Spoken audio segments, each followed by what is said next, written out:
this in Arlington? Oh, good. I was playing whatever. No.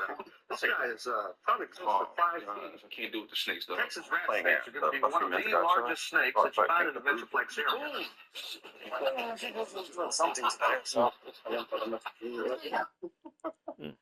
I'll give y'all the ladies one more, a flower. So I've interviewed I was playing 3,500 women on the show, right?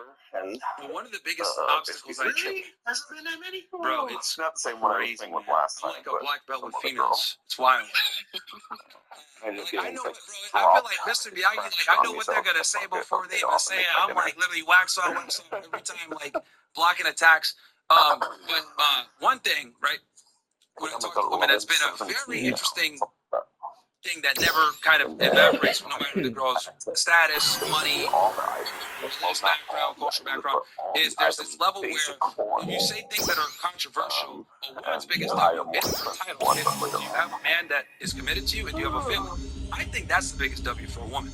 I put more value in a housewife than a career woman every single day. And I think we need to go back into society where we prioritize and respect the women and cherish the women that want to be mothers, not the women that want to be a career, whatever. And here's my other thing, right? Because everyone says, oh, Mario, you're just anti-feminist. Hey, women. This is my thing.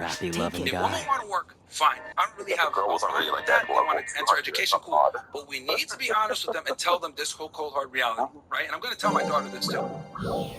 One day, if you decide to pursue a career and acquire status and excellence and resources, you are dwindling the potential pool of men that will want you. Many different types of art. So that way when I do hit that level, so whenever I finally unlock those items, I can use them properly.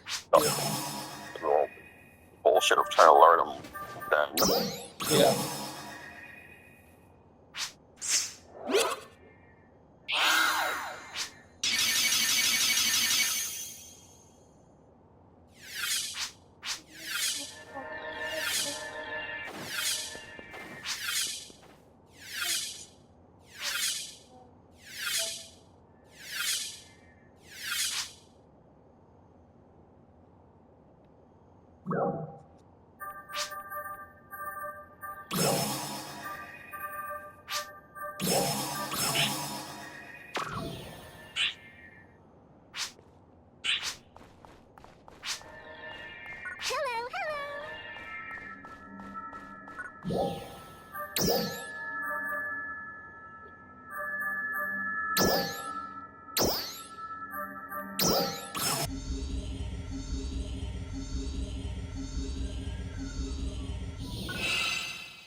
Excellence and resources, you are dwindling the potential pool of men that will want you, and not only are you dwindling them, you are making them less likely to want to be with you because they don't want to date themselves. So I always say when women become successful, doors close. When men become successful, doors open. So I would tell her to go into education and getting a job with her eyes wide open.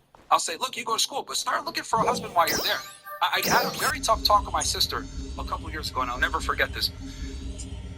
27, studying to be a doctor. She was about to go into med school, and I knew kind of what was going from there. And I'll never forget this. We're in Brooklyn, we're sitting there, and I'm parking her car, parallel parking there, we're having a discussion.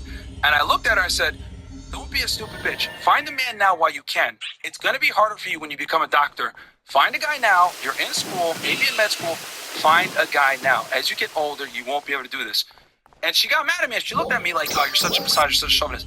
She took my advice and she found a guy, and she got married to a guy that's an anesthesiologist, and she's doing her residency right now. But I warned her about this years before she got into her 30s to set herself up to understand maybe I need to start looking for a man too and not just focus on the books. And she found one. I'm happy. But I had to tell her she was a stupid bitch for her to wake up and realize, damn,